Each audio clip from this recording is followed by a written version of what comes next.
Hello friends, मैं अभिषेक कुमार समृद्धि ice के online platform पे आप सभी का स्वागत करता हूं, अभिनंदन करता हूं। मित्रों, जैसा कि आप सभी को पिछले वीडियो में बताया गया था कि आज जो है बीएड वर्सेस बीटीसी में एक बहुत ही इम्पोर्टेंट जो है सुनवाई होने वाली सुप्रीम कोर्ट में। अब दोस्तों सुनवाई जो है वो पूरी हो चुकी है।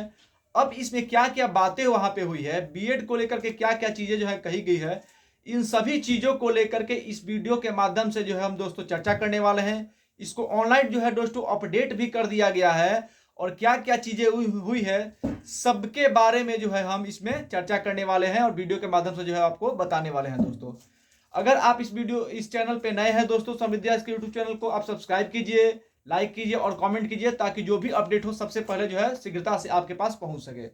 दोस्तों सबसे पहले मैं आपको आज की जो केस की सुनवाई हुई उनके दोनों जजेस के बारे में बता दूं कि किन जजेस के जो है बेंच में इस केस की जो है सुनवाई हुई है। दोस्तों तो जस्टिस श्री नरसिम्हा जी और जस्टिस अरविंद कुमार जी के बेंच में जो है जो इस केस की दोस्तों सुनवाई हुई है।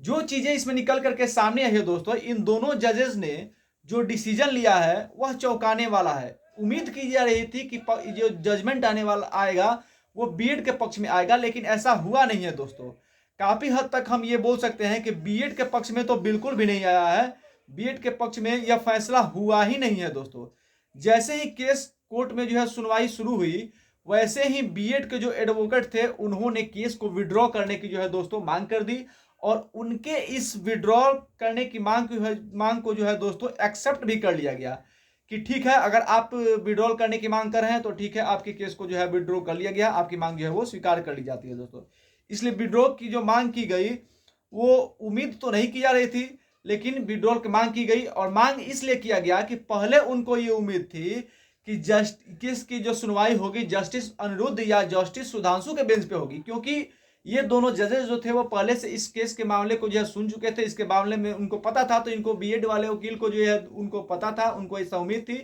कि इस केस की सुनवाई हो जो है वो जस्टिस अनिरुद्ध या जस्टिस सुधांशु के बेंच पे होगी, लेकिन ऐसा नहीं हुआ और केस की सुनवाई जो है वो किसके बेंच पे चली गई, तो वो सुनवाई जो है जस्टिस एम नरसिम्हा और जस्टिस अरविंद कुमार के बेंच पे जो है दोस्तों चली गई।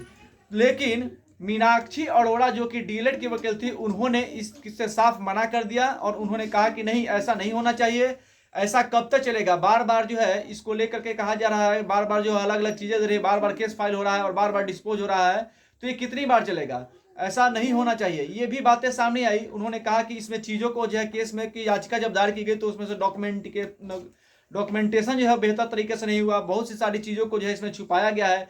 इससे जो है दोनों जजेस जो है काफी नाराज दिखे और उन्होंने स्ट्रिक्टली ये बताया, स्ट्रिक्टली ये जो है डांटा और कहा कि ऐसा क्यों हुआ है। दोस्तों इस पर जो है बीएड के वकील जो है उन्होंने माफी भी मांगी, उन्होंने सॉरी भी बोला कि हमें ऐसी उम्मीद नहीं थी कि जो है केस की सुनवाई आपके बेंच में जाएगी। उनको ऐसा उम्मीद था कि इस केस की सुनवाई जो है जस्टिस अनिरुद्ध और जस्टिस सुधांशु के बेंच पे जाएगी, क्योंकि इस मामले को पहले सुन चुके थे। तो चूंकि वो सुन चुके थे तो ज़्यादा चीज़ें जो है उनको क्लियर थी, तो इस वजह से जो है थोड़ी दिक्कतें आई है।